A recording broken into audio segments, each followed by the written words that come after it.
Hello आज के electronics में आपका स्वागत है। कैसी हो आप सभी? ऐसा करते हैं बहुत अच्छी हो, भगवान सबको खुश रखे। तो जैसा तो हमारे पास एक चार्जर आया हुआ है रिपेयरिंग होने के लिए। तो ये मोबाइल चार्जर है, तो हम इसको रिपेयरिंग करेंगे। वो आपको स्टेप बाय स्टेप बताएंगे कि आपको किस तरीके से रिपेयरिंग करना है।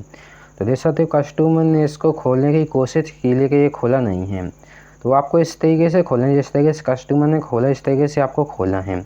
और इस तरीके से ना खोले तो आप इसको प्लास की मदद से खोल सकते हो। तो प्लास की मदद से आपको किस तरीके से खोलना है, तो प्लास की मदद से आप इस तरीके से खोल सकते हो, हम आपको बताएंगे। और जो हमारे चैनल पर नए हो तो चैनल को जरूर सब्सक्राइब कर लें। सब्सक्राइब करना बिल्कुल फ्री है। तो आप प्लास की मदद से इस तरीके से खोल सकते हो। जैसे आपने इस तरीके से रखने के बाद आपको जहाँ से आपको लगेगा यहाँ से खुल जाएगा, तो आपको वहाँ पर थोड़ी थोड़ी चोट लगानी है, तो आराम से खुल जाएगा। तो चलो पहले नंबर हम आपको चेक करके दिखा देते हैं कि किस तरीके से इसमें समस्या आ रही है। तो देख सकते हमने इसको 220 वोल्टेज पर लगा दिया है, जैसे एसी पर लगा दिया। तो देख सकते ये नहीं जल रहा है। चलो हम आपको एक वोल्टेज और चेक करके दिखा दें कितनी वोल्टेज आ रही है। इस तरीके से आपको मल्टीमीटर को रखना है 750 वोल्टेज एसी पर। आपको डीसी पर नहीं रखना है, एसी पर रखना है। तो इस तरीके से आपको वोल्टेज चेक करनी कितनी आ रही है, और बहुत सावधानी से आप चेक करें वोल्टेज को। एसी वोल्टेज होती है। तो देख सकते 176-77 वोल्टेज आ रही है। यही है कि 150 वोल्टेज से ऑपरेट हो जाता है चार्जर, 100 वोल्टेज से भी ऑपरेट हो जाता है। तो देख सकते हैं नहीं ज़्यादा डेड कंडीशन में है चार्जर। और जब डेड कंडीशन में आ तो आपको किस तरीके से आपको सॉल्व करना है, यानी सोल्यूशन आपको ठीक करना। तो आप इस तरीके से खोल सकते हैं। इस तरीके से आपको चोट लगानी है तो बड़े आराम से खुल जाएगा। तो चलो हम इसको जल्दी से खोल के आपको दिखाते हैं। बहुत टाइम लग जाएगी तो इसलिए हम इसको खोल के आपको दिखाते हैं। इस तरीके से पहले नंबर आपको ऐसी ही कोशिश करना है खोलने की, और ना खोले तो फिर आप प्लास की मदद से थोड़ा चोट लगा के वह आराम से खुल जाएगा। और नहीं खुलता तो आप कमेंट कर लें, तो हम आपको बता देंगे किस तरीके से खुलेगा, फ़ोटो भेज देना। तो देख सकते हमने इसको खोल लिया है। खोलने के बाद देख सकते हो बिल्कुल नया जैसा लग रहा है, अभी पहली बार खुल रहा है। तो देख सकते बिल्कुल अभी एक भी कंपोनेंट इसमें नहीं डली, अभी पहली बार खुल रहा है। तो देख सकते कितना बिल्कुल क्लीन दिख रहा है। तो अब हम इसको करेंगे रिपेयरिंग। तो पहले नंबर आपको कहाँ पर चेक करनी है, तो पहले नंबर आपको चेक करनी है जो इसमें 220 वोल्टेज वाली कनेक्टर होती है, जैसे एल और एन। तो आपको वहाँ से चेक करनी है। जैसे आपको प्राइमरी से करना है, आपको जहाँ पे इनपुट होती है, यहाँ पर होती है इनपुट लाइव एन और एल एन, वहाँ पर लिखा रहता है। देख सकते पहले नंबर यहाँ पर वोल्टेज आती है, इसके बाद इस फ्यूज स्ट्रिंग पर जाती है। और जो दूसरा कनेक्टर वो वाला सीधे BJT पर जाती है। तो पहले नंबर आपको मल्टीमीटर से चेक करना है कि ये फ्यूज स्ट्रिंग सही है कि ख़राब है। तो मल्टीमीटर हम आपको चेक करके दिखा देंगे। देख सकते मल्टीमीटर बिल्कुल सही है।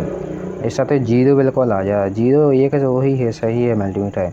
और इसके बाद आपको इस रजिस्टिंग को चेक करनी है कि इसमें क्या वैल्यू आ रही है, क्या वैल्यू नहीं आ रही है। तो इस तरीके से आपको चेक करना है। तो देख सकते इसमें वैल्यू नहीं आ रही है, नहीं तो रजिस्टिंग में वैल्यू तो आती है, कुछ में कुछ वैल्यू तो आती है। देख सकते मल्टीमीटर तो सही है, कुछ भी वैल्यू नहीं आ रही मल्टीमीटर में, यानी इसका मतलब है फ्यूज स्ट्रिंग इसका ख़राब है। तो देख सकते एक तो यहाँ से आती है, जैसे इस तरीके से आपको चेक करना है। जैसे हमने आपको बताया आपको ऐसे ही चेक करना है। इसके बाद आपके पास फ्यूज स्ट्रिंग है तो आप लगा सकते हो, और नहीं है आपके पास तो आप क्या करोगे, तो भी हम आपको बताएंगे कि आपको क्या करना है। तो जैसे हमारे पास है तो हम लगा सकते हो, और नहीं है जी के पास तो हम बताएंगे। जैसे जिसके पास है तो वो तो लगा लेगा, और जिसके पास नहीं है तो आपके पास एक पतली सी डोरी होनी चाहिए, बिल्कुल पतली सी डोरी होनी चाहिए। उसमें से आपको एक तार निकालना है। चलो हम आपको बताते हैं। जैसे हमारे पास ये डोरी है, डोरी कहते हो आप चाहे क्वाल कहते हो, जो भी कहते हो आप, उसमें से एक तार निकालें। जैसा इस तरीके से एक तार निकालने के बाद आपको इस तरीके से जंपर कर देना, जहाँ पर इसमें लगा था, जैसे फ्यूज स्ट्रिंग लगा था, तो आपको इसको जंपर कर देना। इस तरीके से आपको जंपर कर देना है। तो चलो हम इसको जल्दी से जंपर करके आपको दिखाते हैं। इस तरीके से आपको सोल्डिंग से जंपर कर देना है। आपको बाहर की आवाज़ आ रही तो इसको माफ़ करें। तो इस तरीके से आपको जंपर कर दें, जैसे हमने आपको बताया गया। आपको इस तरीके से जो आपने तार निकाला था आपको वही तार लगा देना, एक तार आपको लगा देना है। तो इस तरीके से हमने लगा दी। लगाने के बाद इसको तोड़ देती हैं। जो इसमें रेस्टिंग लगी थी उसके अंदर भी यही काम रहता है कि इसके अंदर एक तार लिपटा रहता है, जैसे इस तरीके से लिपटा रहता है। और रेस्टिंग वो ख़राब हो जाता है तो ओपन हो जाता है तार, तो हमने इसको तार को जंपर कर दिया। इसके बाद हम इसमें लगाते हैं 220 वोल्टेज, वही की जो घर पर आती है वही वोल्टेज आपको लगानी है। तो हमने इसको लगाते हैं। आप देखते हैं ये चार्जर ऑन होता है कि नहीं होता है। तो आपको यहाँ पर लगाना है, दोनों तारों को आपको यहीं पर लगाना है। तो इस तरीके से हम लगाते हैं।